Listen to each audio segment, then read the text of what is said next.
কিওয়ানের মাথায় মুহূর্তেই চিন্তার ঝড় বয়ে গেল। সে কিছু না বলে খেলার মাঠের দিকে এগিয়ে গেল। লাঙা একজন ড্রাগন সেনাপতি, এটা জানার পর তার রাগ আরও বেড়ে গেল।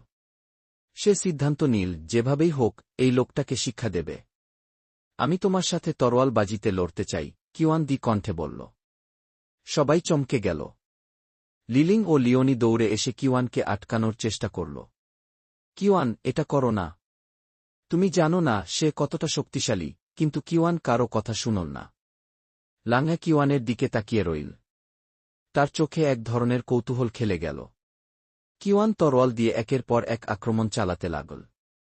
কিন্তু আশ্চর্যের বিষয় হল, লাঙা একবারও পাল্টা আক্রমণ করল না।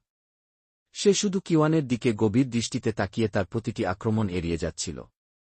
চারপাশের সবাই হতবাক হয়ে দেখছিল। কিছুক্ষণ লড়াইয়ের পর কিওয়ান হঠাৎ ভারসাম্য হারিয়ে পড়ে যেতে লাগল।